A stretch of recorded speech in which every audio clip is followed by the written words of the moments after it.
네, YTN 라디오 이재현의 뉴스 정면 승부 1부 시작합니다. 1부에는 오늘의 주요 뉴스를 정리하는 순서죠. 뉴스 인앤아웃입니다. 오늘 주요 뉴스 산뜻하게 깔끔하게 정리할 김영민 아나운서 나오셨습니다. 안녕하세요. 안녕하세요. 네, 오늘 주요 뉴스의 의미와 또 뒷배경을 해설해 드립니다. 추은호 해설위원 함께합니다. 안녕하세요. 네, 안녕하세요. 네.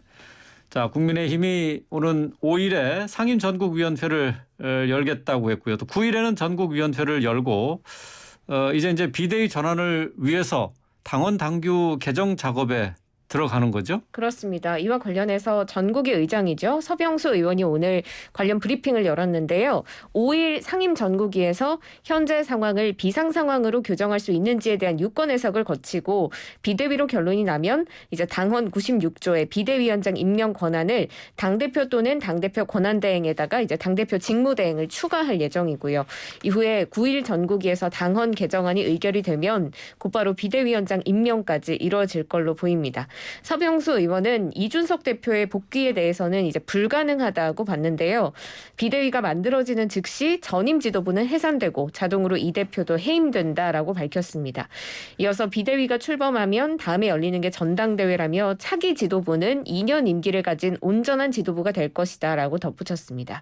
서병수 의원의 입장처럼 흘러갈지 좀 관심이 모아지고 있습니다. 이준석 대표가 법적 대응에 나설 수도 있다는 전망이 나오는데요. 뉴스인 해주시죠. 일단 김영민 아나운서 설명하신 대로 계획대로라면은 네. 국민의힘은 9일 비대위원장 선출을 하고 비대위 체제로 전환을 하게 됩니다. 9일이 9일날 바로 비대위원장도 선출까지 그렇습니다. 마치는 거예요? 그렇습니다. 그 당원 개정과 비대위 구성에 대한 안건도 처리하고 비대위원장 선임에 대한 건도 처리할 겁니다. 네. 그리고 별도로 전국위원회 이후에 상임전국위원회가 한 차례 또 열립니다. 거기서 비대위원들 선출의 건까지 처리될 텐데 그건 뭐 다음 단계일 거고요. 문제는 이제 상임전국이 전국위원회 순차적으로 열리지만 과연 안건이 다 통과될까? 이것이 또 일단 그 아주 관심이지 않겠습니까? 네. 일단 지금 전체적인 당내 기류로 보면은 통과되지 않겠느냐 이렇게 보는 시각이 그렇죠. 많은 것 예. 같아요. 하지만 과거에 반드시 그런 사례를 보면 반드시 그런 건 아닙니다. 아, 그래요? 과거 2016년 20대 총선 때 이제 새누리당이 패배하지 않았습니까? 그때 김무성 대표가 사퇴한 적이 있었는데 당시 원내대표가 정진석 현 국회 부의장이었습니다.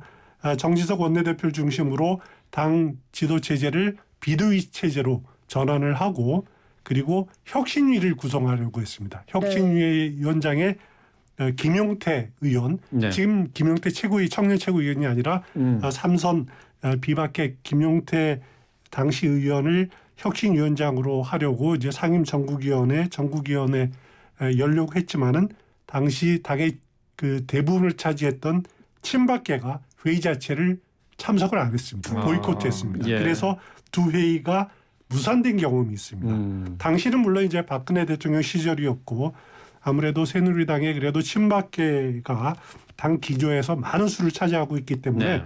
친박계 의도대로 움직일 수 있었지만 지금은 과연 이준석 대표의 의도대로 원하는 대로 이렇게 무산되거나 반대될 수 있을까? 사실 표대결이거든요. 근데 표대결은 어느 정도 결과를 예상할 수 있지 않느냐라는 네. 생각이 듭니다. 예. 또 이제 하나 관심은 오늘 서병수 정교기 의장이 이런저런 말들을 많이 했어요. 근데 그거는 의장으로서 판단하는 건지 개인적인 생각인지가 막 혼재되어 있다라고 보시면 될 것 같고요. 특히 개인적인 생각이라고 저는 판단되는 부분이 뭐냐면은 비대위 체제가 들어서면은 이준석 대표의 복귀는 불가능하다라는 해석 굉장히 눈에 띕니다. 이런 식으로 아직까지 아무도 당에서 그 분석을 명확하게 답을 내놓은 적은 없었거든요. 네.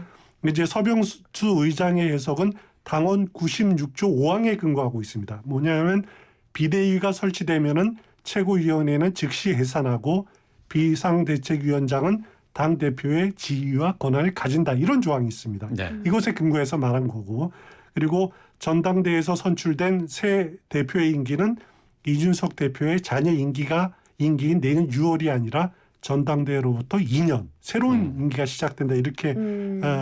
해석을 했는데 서병수 의장이 이런 해석이 당의 공식 입장인지 이건 아직 잘 모르겠습니다. 네. 당원 당규를 어떻게 해석할지 최종 결정하는 권한은 서병수 의장한테 있는 게 아니고요. 권성동 원내대표에 있는 것도 아닙니다. 또 당 기조국에 있는 것도 아니고요. 당원 당규에 대한 유권 해석의 권한은 상임전국위원회에 있습니다. 그렇기 때문에 5일 상임전국위원회가 만약에 열리면은 서병수 의장의 이런 해석대로 그 이준석 대표의 가 그 임기가 끝났다고 보는 건지 아니면 새 대표의 임기가 2년 새로 시작된다는 거지. 거기서 결정을 해야 될 문제라는 네. 거죠. 그렇기 때문에 아직 변동될 가능성은 남아 있다 이렇게 보시면 될 것 같고요. 당연히 이준석 대표는 비대위 체제가 가동이 되면은 대표 해임이다 이런 해석을 받아들일 수가 없는 거죠. 네. 오늘 SNS에 글을 올린 걸 보니까 자신의 복귀를 막으려고 비상사태 선포했다라고 반발하던데 이런 이준석 대표의 반발이 말로만 그칠지 아니면은 법적 대응으로 이어질지 지금은 솔직히 누구도 잘 모릅니다. 네. 이준석 대표도 이럴까 말까 아마 본인 스스로도 왔다 갔다 하고 있을 거예요. 그런데 만에 하나 이준석 대표가 가처분 신청을 해서 효력정지 가처분 신청을 해서 법원이 받아들이게 된다? 이러면 국민의힘은 비대위가 출범하다 하더라도 전립 근거가 없어지게 되는 거죠. 당이 일대 혼란에 휩싸이게 됩니다. 그렇죠. 그렇기 때문에 이준석 대표가 가처분 신청을 하게 될지 그건 잘 모르겠습니다. 네. 왜냐하면 이준석 대표는 또 이준석 대표의 약점이 있습니다. 뭐냐면은 그 성접대 의혹에 대한 경찰 수사가 진행되고 있다는 거죠. 네. 네. 만약에 경찰과 이 수사에서 이거 기소해야 된다 의견을 내고 검찰이 기소를 하게 됐다. 그러면은 지금 그 국민의힘 당원에 어떻게 돼 있냐면은 당직이 부정부패로 기소되면은 그 당직자의 당직은 곧바로 정지가 됩니다. 네. 예. 그 지금 당원권 정지 6개월간은 별도로 아예 그 대표의 권한 자체가 정지되는 거죠. 재판이 끝날 때까지 네. 그 정지가 되는 거기 때문에 복귀할 가능성이 아예 없어지는 거죠. 그렇죠. 그런 약점이 있기 때문에 과연 법적 대응으로 이어질지 그거는 뭐 지금 단계에서는 이준석 대표 자신도 아직 잘 모를 겁니다. 그렇죠. 예. 자, 경찰의 기소 여부가 관건이라는 말씀이신데 어쨌든 뭐 국민의힘 계획대로 모든 게 진행이 된다고 하면은 이제 9일에 비대위원장까지 뽑게 된다는 건데 자 누가 비대위원장이 될 것인가가 관심이에요. 네. 관련되는 인물들 하마평이 벌써 나오고 있죠. 그렇습니다. 일단 국민의힘 내에서는 내부 중진급 인사가 적합하다라는 목소리가 나오고 있는데요. 외부 영입론에 대해서 지도부 핵심 관계자가 선거에 패한 정당이 환골탈퇴 수준의 변화를 깨할 때 외부 인물에 수술을 맡기는 것이다라면서 지금은 적합하지 않다고 좀 선을 그었습니다. 일단 하마평에 오르고 있는 인물들은 오선의 정진석 국회부의장 또 정우택 주호영 의원 등이 거론이 되고 있는데요. 다 이제 원내대표를 지낸 이력이 있는 좀 안정적인 인사라는 평가입니다. 네. 국민의힘 차기 비대위원장 해설위원께서는 누가 될 거라고 보세요? 일단 그 내부 인사로 정리되는 분위기는 맞는 것 같아요. 네. 일단 9일에 전국위원회가 열린다고 보면은 9일이 화요일이니까 한 일요일 정도까지는 정리가 돼야 되거든요. 네. 시간이 많지 않습니다. 그동안 새누리당으로부터 시작해서 이렇게 국민의힘으로 이어지기까지 비대위가 구성이 되면 비대위원장 우리가 눈에 띄는 외부 인사들이 좀 많이 하지 않았습니까? 그렇죠. 김유옥, 임명진, 김병준, 김정인 전 위원장 다들 외부 인사들이 맡았는데 공통점이 뭐냐면은 선거에 패배한 이후에 당의 혁신이 필요하다. 당의 기강을 새로 잡는다. 이럴 때는 주로 외부 인사들이 많이 들었었습니다. 하지만 지금은 일단 물리적으로 남은 시간이 며칠 되지도 않고 또 이렇게 외부 인사를 쓰는 것은 당의 장악력을 강한 사람이 와서 당에 충격을 주기 위해서 했는데 지금은 그런 상황도 아니라는 거죠. 지금 일단 상황 추스리고 새 지도부 선출할 때까지 잘 관리하는 역할을 맡는 것이다라고 보고요. 그러니까 당을 혁신적으로 변화시킨다라는 것보다도 상황을 관리하는 그런 형의 무게가 두어진다 이렇게 보시면 될 것 같습니다. 그런 점에서 외부 인사보다는 당 중진 중에서 찾지 않을까 개인적으로 그렇게 생각하는데 일단 5선 의원들을 한번 쭉 보면은요. 국민의힘은 5선 의원이 6명이 있습니다. 그중에 6명 김영선 지난 보궐선거 때 다시 국회로 복귀한 네. 김영선, 서병수 의원은 지금 전국이 의장 맡기 때문에 그렇죠. 일단 탈락이라고 네. 보시면 될 것 같고요. 예. 정우택, 정진석, 조경태, 주호영 이렇게 6명입니다. 이 중에서 정진석, 정우택, 주호영 의원은 이제 원내대표도 지냈고 과거에 비대위원장이라든가 아니면 대표 권한대행 해본 적이 있습니다. 그렇기 때문에 뭐 무난하지 않을까 생각이 되는데 또 한 네. 명씩 따져보면은 정지석 의원의 경우는 현재 국회 부의장입니다. 그러면 국회 부의장 내놔야 되거든요. 물론 네. 연말까지로 돼 있지만은 그보다 더 문제는 뭐냐면은 친윤계죠, 대표적인 친윤계가 또 그 전면에 나선다. 이것도 좀 부담감이 있고요. 네. 어쩌면은 정진석 의원 다음 대표 노리고 있을지도 모릅니다. 아. 그렇기 때문에 비대위원장 안 맡을 가능성도 있고 그건 잘 모르겠습니다만 하여튼 네. 그리고 정우택, 주호영 의원 중에서라면은 그러면 만약에 누가 비대위원장을 맡으면은 차기 국회 부의장은 탈락이라고 보면 되는데 본인의 생각이 어떤지는 모르겠습니다. 그렇기 때문에 이런 여러 면도 고려를 해야 되고 그래서 5선이 아니라 3선의 김태우 의원도 어떤가라는 의견도 네. 좀 있는 것 같아요. 네. 그거는 주말 사이에 본인들의 정치적인 생각, 꿈 뭐 이런 것들과 여러 가지 겹쳐 있을 테니까 아마 이제 정리가 빠른 시간 내에 이루어질 것 같습니다. 네. 뭐 지금 현재 상황에서는 뭐 거론되는 인물이 워낙 많아가지고요. 다선에 또 그리고 당직을 어떤 경험을 했느냐 뭐 이런 것까지 다양하게 고려가 될 것 같습니다. 자, 비대위 체제 전환 하지만은 뭐 다 수긍하는 건 아닙니다. 혁신위원장이죠. 최재형 의원이 비대위 체제에 대해서 공개적으로 반대 입장을 표명했네요. 네, 오늘 SNS에 이제 비상 상황에 대한 당 대표를 비롯한 지도부 전체의 공감대 없이 비대위 설치를 강행할 경우 당이 더 큰 혼란에 빠질 수 있다 이렇게 밝혔습니다. 그리고 원내대표의 지도력이 악화한 상황은 해당자가 책임을 지면 되지 이걸 비상 상황으로 볼 수는 없다고 했는데요. 또 지금 최고위원들이 연이어서 자진 사퇴를 하고 있는 걸로는 이제 언제든지 사퇴해서 비상 상황을 야기해서 비대위로 전환할 수 있다고 하면 이건 당원 민주주의에도 반하는 일이다 하면서 절차적 정당성 문제에 대해서도 비판을 했습니다. 네. 최재형 의원의 입장 표명 어떻게 보셨어요? 최재형 의원 경우에는 뭐 아시다시피 이준석 대표가 의욕적으로 추진해온 혁신위원회 네. 그 위원장을 맡고 있지 않습니까? 여기서는 이제 공천 문제 포함해서 내부 혁신 작업을 이렇게 쭉 진행해 왔는데 그런 점에서 최재형 의원을 어떻게 보면 친 이준석계로 봐야 되지 않느냐 이렇게 봐도 무방할 것 같아요. 그런 만큼 친 이준석계의 입장을 다시 한번 반복한 것이다 이런 생각이 들고요. 말의 요지는 뭐 당이 비상상황 아니다, 비대위 반대한다, 문제의 원인은 권성동 원내대표에 있다 이런 주장인 것 같아요. 하지만은 어느 정도 그 동조한 의견이 많을지 이거는 뭐 그 시청자 여러분의 판단에 맡기겠습니다. 최재형 의원뿐 아니라 사실 홍준표 대구시장도 여기에 대해서 작심 비판한 바가 있는데요.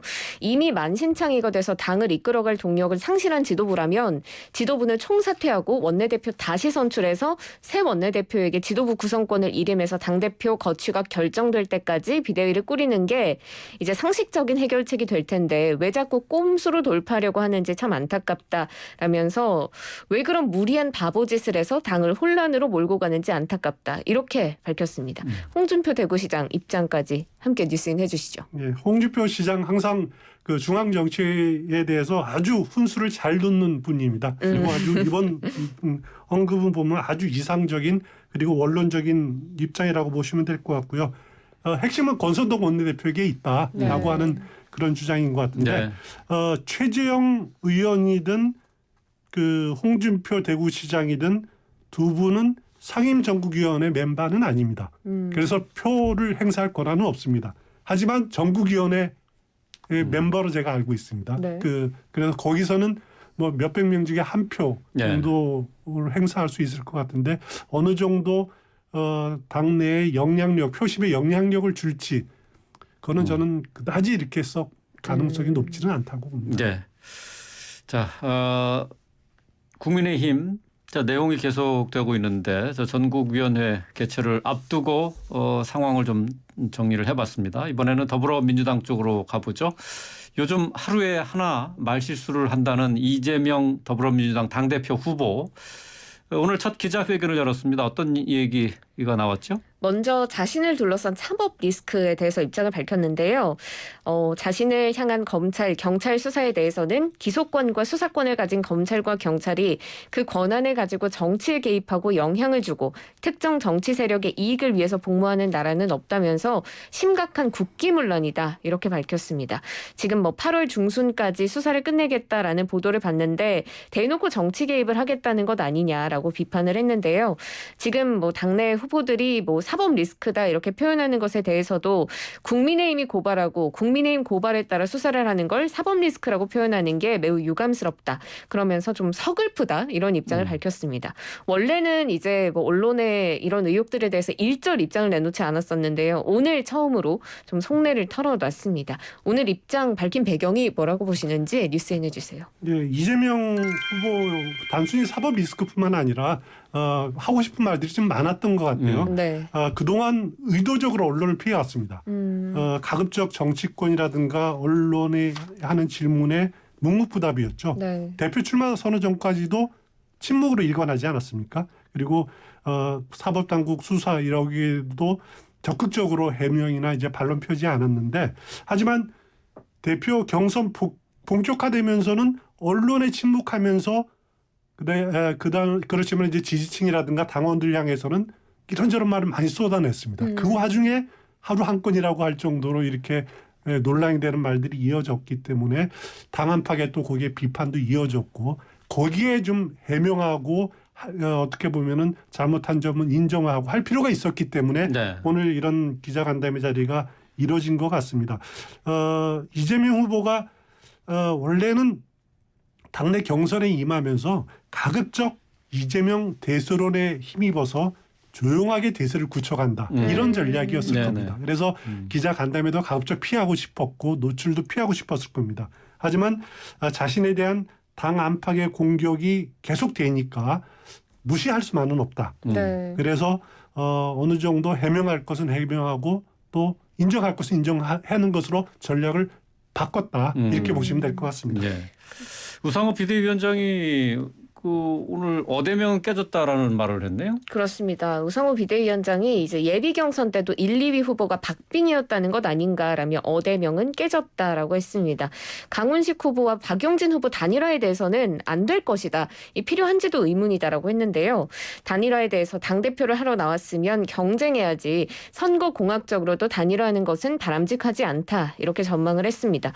근데 사실 박용진, 강훈식 후보의 단일화가 어려워지면 결국 어대명의 기조는 좀 강해진다고 보는 게 상식적일 텐데 단일화는 힘든데 어대명도 깨졌다라고 했습니다. 이렇게 발언한 배경이 뭘까요? 일단 우상호 비대위원장이 1, 2가 예비 후보 때 예비 경선 때 박빙이었다 한 거 보면은 사실인 것 같아요. 네. 이게 보통 예비 경선 순위 득표율 공개 안 되는데 조응천 의원도 SNS 이런 표현을 했는데 비대위원장이 이 정도 말한 거 보면은 사실인 것 같다라는 판단이 듭니다. 하지만 본선에서는 본경선에서는 좀 다르지 않겠냐라는 것이 일반적인 그 예상입니다. 왜냐하면 네. 예비 경선은 중앙위원회 선거인단의 표심이 70%나 작용하고 있는데 좀 다르지 않겠느냐라는 것이 어대명은 유지되지 않겠냐라는 것이 일반적인 관측인데 네. 우상호 위원장은 흥행을 위해서 그래도 어대명 깨졌다. 관심을 기울여달라. 흥행을 위해서. 그런 의미인가 아닌가 생각이 됩니다. 일단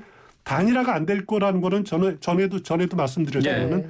왜 안 됐냐고 보냐면은 일단 이번 전당대회를 통해서 두 사람이 하고 싶은 것은 자기 색깔을 보여주는 게 제일 중요합니다. 박용진 후보의 경우에는 원래 민주노동당 출신이거든요. 네. 그렇기 때문에 당에 차근하지 못한 측면이 있습니다. 하지만 반 이재명의 중심이다라는 것을 보여줄 수 있다라는 거죠, 이번에. 그래서 끝까지 밀고 나갈 거다. 반면 강훈식 의원 경우에는 지난 경선에서 이재명 캠프 전략본부장 하지 않았습니까? 네. 이재명 그늘에서 벗어날 필요가 있다는 거죠. 그러기 위해서는 차세대 지도자로 정치인으로서 강훈식이라는 이미지를 이번 경선을 통해서 살려야 된다. 그래서 두 후보의 간의 단일화는 없을 것으로 저는 개인적으로 예. 봅니다.